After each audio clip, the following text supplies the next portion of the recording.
Hey guys, welcome back to the channel. As the year comes to an end, I thought I would share with you some of the things that have helped Steve and I level up our finances, and we have grown financially. So I thought I would share them with you. So grab a notebook because there's lots to learn.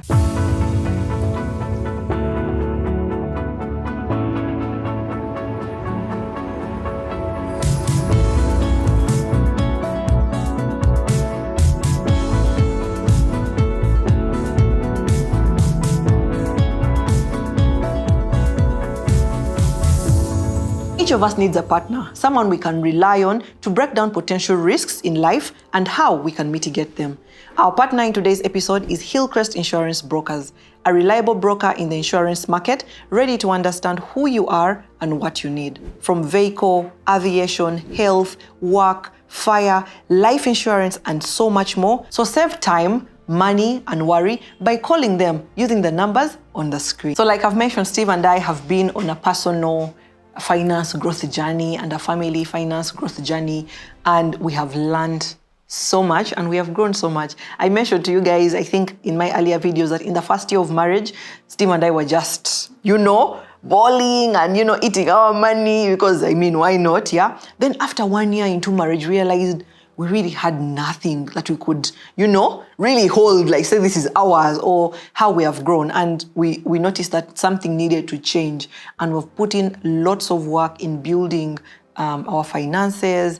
And I thought I would share some of these tips with you. So the first thing I thought I would share is something that I learned. We had gone for a marriage retreat and was speaking to the speakers, just having a chat with them. And they mentioned something so profound. They said, use your money to become rich, not to look rich. I was just like, correct. So many of us want to use the money to just, to show off, to show that we are rich, that we have arrived, You're buying that new car that you don't necessarily need. Your old car is still working, but you're buying that new car, or you're buying that new shoe that you don't need, or you're buying that new blazer, and yet you cannot afford it, yeah?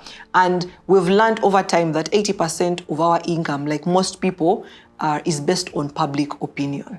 So you're spending and spending and spending. And if you look back, like if you dig deeper, you realize that you're actually buying that new thing, or you're changing house because of what your people may say, what your in-laws may say, what your friends are going to say about you. They must know that surely, things are working out for you. And it's not necessarily true, or it's not even necessary in that time. So one of the things that we've had to deal with is cutting back on expenses that are not necessary. If it's not planned for, then we don't need to actually spend on it. For example, I'll give you an example. I have lots of meetings. I leave home and have meetings maybe somewhere. And sometimes I can go to Cafeteria and have a meeting. It's more expensive because maybe I want to network. I want to, potentially meet some people there. But then other times I honestly just want to have a quick bite and go. So I don't have to spend that 40K at Cafeteria. Yet I can go to the food court, spend 15K, eat chips chicken, and I'll be out of there. It's not that I can't afford it, but it's just that honestly, I just want a quick meal and that's fine. But most of the times our expenses are really built on how people are going to see us and how we fit in society. And I've also learned that all these things are constraints that have been put by the world, I've always shared, this content creation business, and sometimes you're fearful that people may say you've repeated that top, you've repeated that shoe. So some people end up buying. It becomes materialism where you keep buying and buying because what if people say I'm over-repeating? I have that one handbag that that I usually hold because it's in good shape, it looks nice, and it's working, honestly. But then some people noted that, that's a black handbag for you every time, and things like that. But just being content in who you are and having a plan, is something that has helped us, Steve and I, to grow our finances. So please, if you're out there, before you make that purchase, just search deeper into your heart. Who is this really for? Is it for me, or do I want to please the public? Yeah, so just make sure that you assess that before you buy that thing. Is it really because you need it, or you just want to please some influences, external, pressures out there? Yeah. And even just to add on to that point, I've learned that if you cannot afford it, if you cannot buy it 3 times, then you can't afford it. So please do not purchase it. Yeah, you want to buy that car of 40 million. If you cannot buy it 3 times, let me tell you, you cannot afford it. That's the hard truth. So we've been trying to live within that, and that has really helped us. So just live within your means and you'll see you'll be growing financially. Yeah, that is the first point I thought I would share. The second thing that is going to level up your family finances, even your personal finances, is getting a financial advisor. Now, this year has been amazing for us because we got a financial advisor as a family. And you know how when you're sick, you go to the doctor, when you have mental, you're dealing, you go to a therapist, and things like that. But when you have when you need financial knowledge and advice, people are not going to financial advisors. And I know it's maybe because of the lack of knowledge or even where to access them, where to get them. And I was just privileged that this year I got a financial advisor and he has helped us a lot. Most of us think we have a financial plan. Yeah, we keep saying, yeah, I have a financial plan, but is it documented? What is it actually? Have you broken it down into actual things that you can, work on and achieve? And that's something that we've been working on in these past months. So one of the things he has told us is, he asked us, when do you want to retire and things like that? And we said, in 12 years, would like to retire. Okay, he's like, so you want to retire at 12 years. And that's maybe when Steve is 50. So what does Steve and Lisa look like at 50? Yeah. So think about you and your family. What do you look like at 50? What do you want to see at 50? And we had different categories of things that are important for you to look at. So it's not just finances, it's your health, it's your spirituality, it's your family and friendships, it's your legacy. What do you want to be remembered for? And now when you break down all those things, you begin to write down things that how you can actually achieve them. It could even be travel. We realize that we love to travel, but when you have kids, you don't plan well, and then the December has ended and you're like, let's travel, but then it's too expensive, it's too late because you did not plan early. So now we began to revise all our plans, the things we want to achieve, because you see, retirement is just a few years away. Sometimes we look at it and feel like, it's not yet time, you only live once, but then before you know it, guess what? Retirement is here. You've not planned for the kids' education. So we went into a deep analysis of, at 50, how old will all our children be? And then we calculated how much school fees would they need, until that time. How old will your parents be when you are 50? They will need some care, some sort of care. Have you thought about that? When you've retired, what about your friendships? Have you connected and built those deep friendships such that you have people to experience life with in those times, because you're working, you don't have time for friends, etc. And then now, when work is all done, guess what? You will not have relationships built. So those are all the things that he has helped us analyze and walk through. And let me tell you, they've been eye-opening. We have walked through budgeting. We have walked through calculating your net worth and your personal balance sheet. Because, at the end of the year, people ask you, how was the year? And we say, it was good. But then we cannot actually contextualize and put figures to how good it was. And he helped us analyze, what your balance sheet is, your net worth, and all the assets you have, how are they performing, and things like that, such that by the end of the year, when someone says, how was the year? You can actually say the year was good because you're in a positive net worth, or you have attained the net worth that you actually wanted to achieve by the end of the year. So please, if you can, reach out to Tony Mugisha. You can check him out on Instagram. He has amazing content on how you can build your finances. And I've had various lives and story takeovers and, videos on my Instagram page. You'll find a highlight called Personal Finance, or one that called Planning for Your Future Financially. Please check out those videos, reach out to him, and I'm sure he'll be able to help. Please start the year right by planning better. Yeah, that's my tip number 2. Second tip I would like to share is working as a team. Now, I cannot emphasize how important this is. Steve and I have walked the journey of being one when it comes to finances, yeah? And you'll hear all these narratives of people saying, your money is yours, his money is ours, but I've learned that it's important to do things together. Be in the know of what's happening. And we've analyzed our strengths and our weaknesses, and we've used that for the betterment of the family. For example, Steve is really strong with investment. He'll look up for the investments, those bonds and all those things, and which land is anywhere and things like that. And then he brings that information for us to make a decision. Yeah. Me, on the other hand, because I'm a bit freer, I'm more implementational. So if we are tracking the budget, I'll do better at tracking it and telling him, our budget has gone off and what has increased our monthly spend and things like that. So use those weaknesses and strengths to your advantage, yeah? Another thing is Steve's strength, sometimes the weakness, but strength is giving. He loves to give. I've mentioned it here before. So he's in charge of tithing. He will tithe from our income. He knows how much to tithe.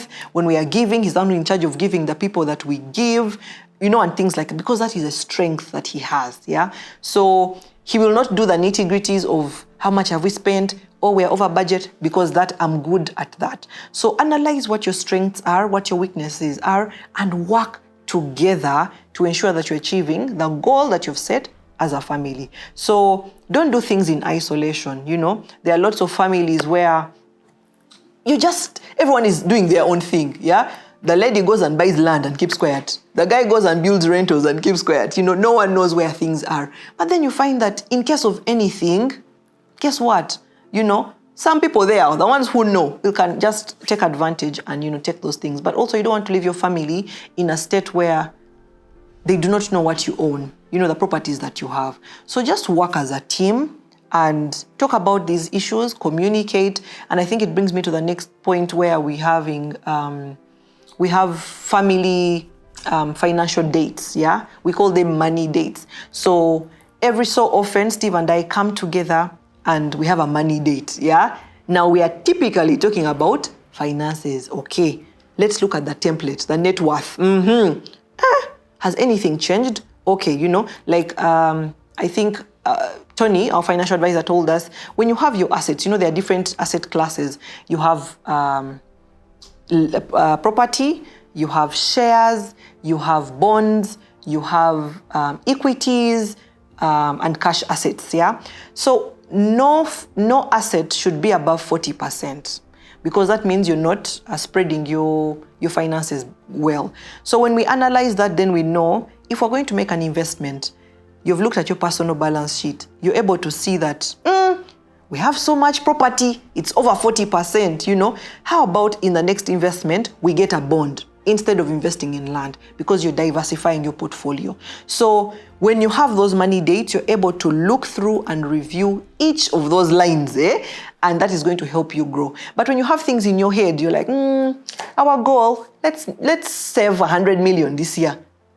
And then the year ends and nothing. You can only achieve those things if you actually review and sit down and analyze all those different things, what you've spent. We have a weakness for us with our budgeting, because we feel like if you overtrack, it's more work, by the time you get this receipt and analyze it and get that, But then I've learned that it helps you to actually know where you're spending too much, how you can cut down, or how much you can actually save. So please do your money dates with your partner, work together, be as transparent as possible. Let each person know how much you're earning, how much you're saving, and then work towards a common goal. Let me tell you, that's going to level up your finances. You're going to grow. And by the end of next year, you'll be like, wow, all the time we wasted, before, because we're not working together as a team. So talk through those things and analyze and track your finances. Yeah, that's the tip I thought I'd share. Light bulb moments, Lisa. Did you know that the average person crosses paths with at least 16 murderers in their lifetime?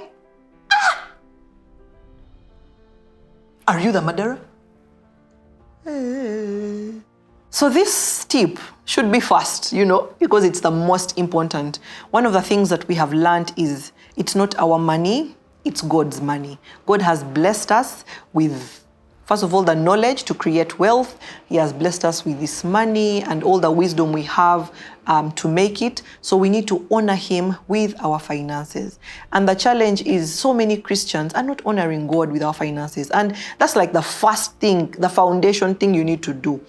Are you tithing? Are you giving God what belongs to him? You know, it's not that you're paying him. You're just giving him back what is already his, yeah? You're being a steward to this money that God has called you to steward. So just give back to him so that he can enhance and grow his kingdom. So are you tithing? Are you giving? You know, the word of God calls us to be generous. You know, we have to look after the orphans and the widows, and the poor will always be among you. But you have been placed on this earth to support those kinds of people, you know. So give and it will be given back to you. And you do not give because, you know, because God has promised he will increase you, but you give because he is a good God and he has provided for you. And, you know, you're just tapping into that word that the Lord has actually said. So one of the things we do in our spend matrix, you know, we have 10% for tithing. It's a must. We don't tithe after we have, you know, people who tithe and go, okay, what is left over? No, we tithe at the beginning, and that is your gross. Don't tithe, well, let me tithe net. No. Remember, even those URA and payee, etc., have removed from the first thing that you're getting. So even God, please don't give him after you've already removed some URA, some payee, some NSSF, etc. Give him at the start, you know. So we do 10% of all our income. We tithe it, and then we also give 10%. We have different ministries that we give.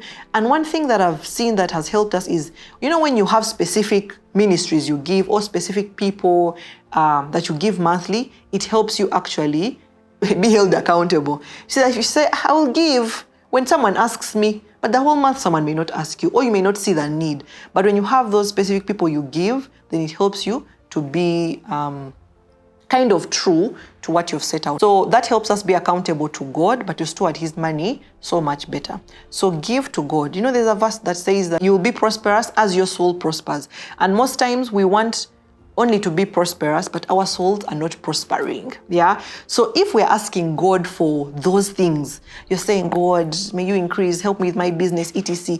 But your heart is not yet in the right state, then that money will come.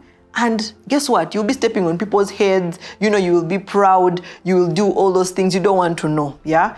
But if the state of your heart is in the right place, you're honorable, you're kind, you are not proud, you're content, then guess what? It's going to flow from in to out. Yeah. So I want us to focus more on our hearts. How is God molding you so that by the time he gives you this amount of money, then you're going to actually, he can trust that you're going to manage it well. If you're not faithful with a little, then he will not be faithful in much. So God will not give you that much because he knows you've not been faithful with even the little he has given you. So please put God first. I know sometimes it can be hard.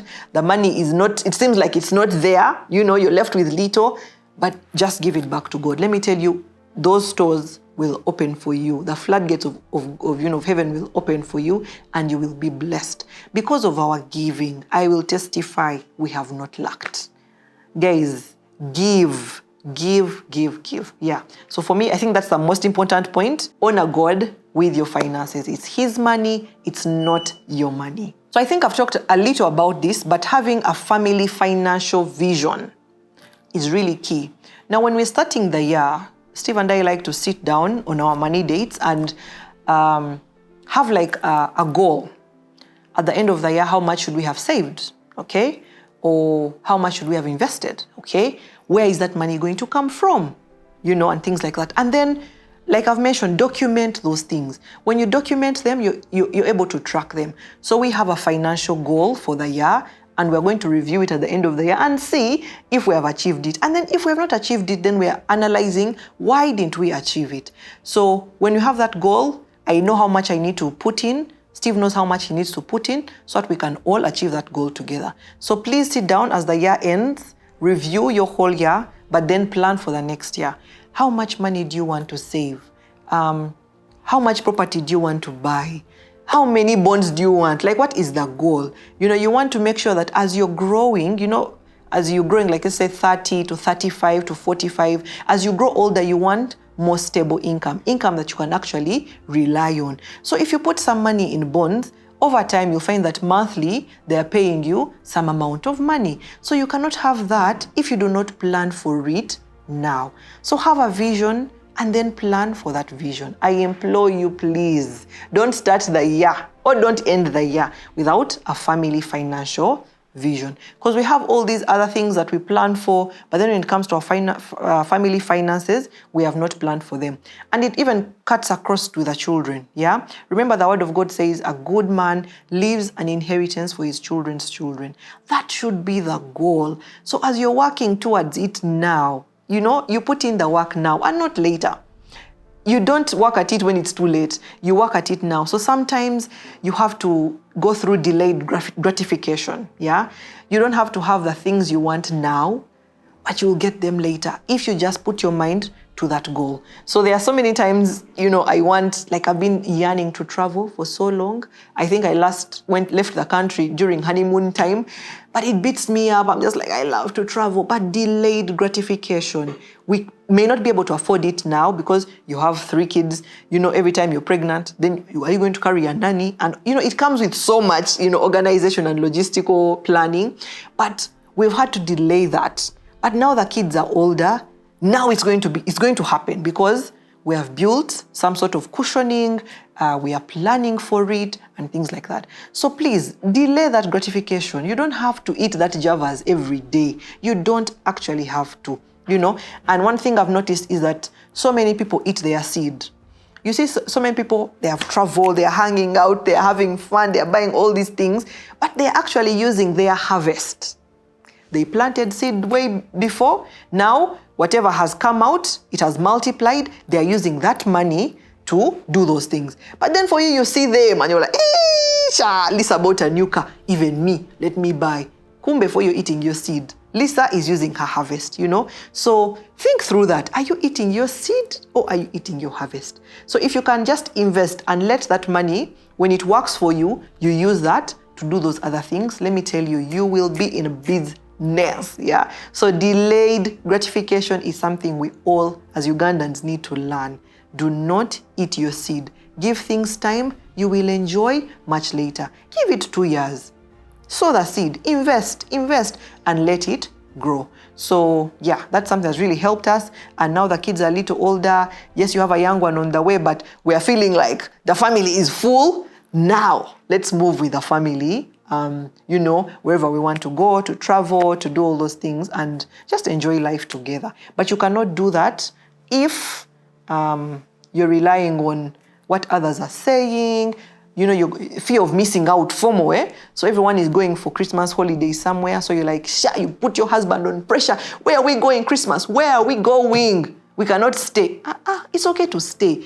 All those constraints that the world has put have been put by the world. It's not written anywhere that every Christmas you should travel. It's not, by the way. So if you can just, for 7 years, we have not gone, we have not traveled, out or what for Christmas holidays. Give it time. You will. In due time, when you've planned properly and when your finances are in order. Yeah. That is an important tip, guys. Please. I hope you've written it.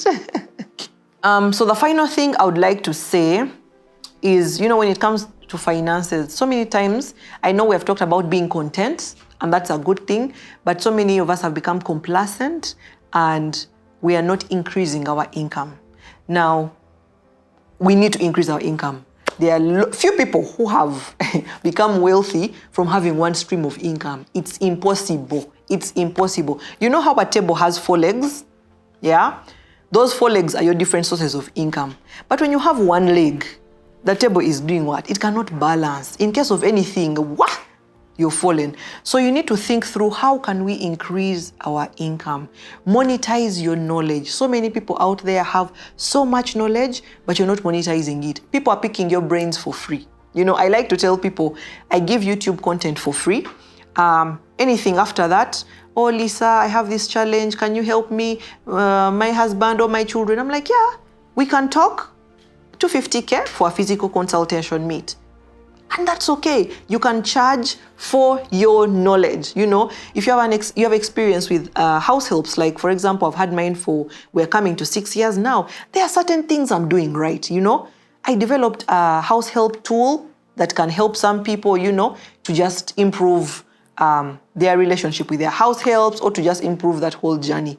I charge it 25K, and I've made quite a bit of money from people purchasing that tool. But it's not that, about where did I learn these things from? It's from my experience, things that have worked for me, and I think they can work for you too. So just search within you. What are those things you can teach others?